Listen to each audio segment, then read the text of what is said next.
ଆଜିର ରାଶିଫଳ ଜାଣିବା ପୂର୍ବରୁ ପ୍ରଥମେ ଜାଣିନବା ଆଜିର ପଞ୍ଚାଙ୍ଗ। ଆଜି 2026 ଫେବୃଆରୀ ମାସ 13 ତାରିଖ, ଓଡ଼ିଆ ଫାଲ୍ଗୁନ ମାସ 1 ଦିନ, ଶୁକ୍ରବାର, କୃଷ୍ଣ ପକ୍ଷ ଏକାଦଶୀ ତିଥି, ଯାହା ଅପରାହ୍ନ 3:19 ପର୍ଯ୍ୟନ୍ତ ରହୁଛି। ତାପରେ ଦ୍ୱାଦଶୀ ତିଥି ଆରମ୍ଭ ହେଉଛି। ଆଜି ମୂଳା ନକ୍ଷତ୍ର, ଯାହା ଅପରାହ୍ନ 5:10 ପର୍ଯ୍ୟନ୍ତ ରହୁଛି। ତାପରେ ପୂର୍ବଷାଢ଼ା ନକ୍ଷତ୍ର ଆରମ୍ଭ ହେଉଛି। ଆଜି ଧନୁ ରାଶିରେ ଚନ୍ଦ୍ର ଅବସ୍ଥାପନ କରି ରହୁଛନ୍ତି। ଆଜି ସୂର୍ଯ୍ୟ ଉଦୟ ହେଉଛନ୍ତି, ଯାହା ପ୍ରାପ୍ତ 6:19। ସେହିଭଳି ସୂର୍ଯ୍ୟ ଅସ୍ତ ହେଉଛନ୍ତି ଅପରାହ୍ନ 5:39। ଆଜି ଯୁଗ୍ନି ରହିଛି ଅଗ୍ନିକୋଣରେ। ଅପରାହ୍ନ 3:19 ପରେ ଯୁଗ୍ନି ନୈಋତ୍ୟ କୋଣରେ ରହିବେ। ଆଜି ଘାତ ଚନ୍ଦ୍ର ରହିଛି ତୁଳା ରାଶି ବ୍ୟକ୍ତି ଏବଂ କୁମ୍ଭ ରାଶି ବ୍ୟକ୍ତିଙ୍କର।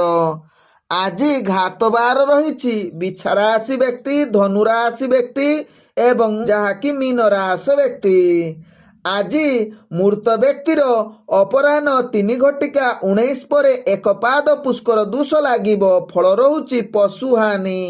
ଆଜି ଏକାଦଶୀରେ ଶ୍ରାଦ୍ଧ। ଆଜି ନିଷିଦ୍ଧ ଖାଦ୍ୟ ରହିଛି ଶିମ୍ବ। ତତ୍ସହିତ ଆଜି ରବି ସଂକ୍ରମଣ ଯୋଗୁଁ ଆମିଷ ଭୋଜନ ନିଷେଧ ସହିତ ହଳ ମଧ୍ୟ ନିଷେଧ ରହିଅଛି। ଆଜି ହେଉଛି କୁମ୍ଭ ସଂକ୍ରାନ୍ତି। ତତ୍ସହିତ ଆଜି ବିଜୟା ଏକାଦଶୀ।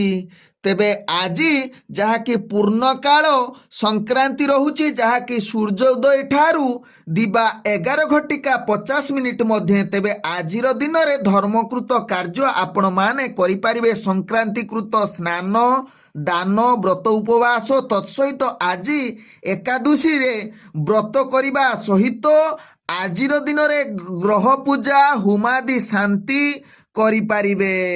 ଆଜିର ଅଶୁଭ ବେଳା, ଯାହା ଦିବା 9:27 ଦିବା 1:03 ମଧ୍ୟ ରହିଛି। ବାର ବେଳା, କାଳ ବେଳା ଏବଂ ରାହୁ କାଳ। ସେହିଭଳି ରାତ୍ରି 8:31 ରାତ୍ରି 9:57 ମଧ୍ୟ ରହିଛି କାଳରାତ୍ରି। ତେଣୁ କାଳରାତ୍ରି, ବାର ବେଳା, ରାହୁ କାଳ ଏବଂ କାଳ ବେଳା ସମୟରେ କୌଣସି ଶୁଭ କାର୍ଯ୍ୟ କରନ୍ତୁ ନାହିଁ। ଆଜିର ଶୁଭ ବେଳା, ଯାହା ପ୍ରାପ୍ତରୁ ଦିବା 6:54 ମଧ୍ୟ ରହିଛି ଶୁଭ ବେଳା। ସେହିଭଳି ଦିବା 8:43 ଦିବା 9:26 ମଧ୍ୟ ରହିଛି ଶୁଭ ବେଳା। ସେହିଭଳି ଦିବା 1:04 ଦିବା 2:19 ମଧ୍ୟ ରହିଛି ଶୁଭ ବେଳା। ସେହିଭଳି ଦିବା 2:55 ଅପରାହ୍ନ 4:31 ମଧ୍ୟ ରହିଛି ଶୁଭ ବେଳା। ସେହିଭଳି ରାତ୍ରି 7:16 ରାତ୍ରି 8:30 ମଧ୍ୟ ରହିଛି ଶୁଭ ବେଳା। ସେହିଭଳି ରାତ୍ରି 10:33 ରାତ୍ରି 11:21 ମଧ୍ୟ ରହିଛି ଶୁଭ ବେଳା।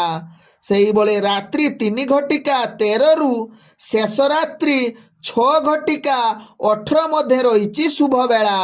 ତେବେ ଚାଲନ୍ତୁ ଜାଣିବା ଆଜିର ରାଶିଫଳ, ଯାହା ଚନ୍ଦ୍ରଗୋଚର ଗଣନା ଦ୍ୱାରା ଜାଣିବା। ମେଷ ଠାରୁ ମୀନ ରାଶି ପର୍ଯ୍ୟନ୍ତ।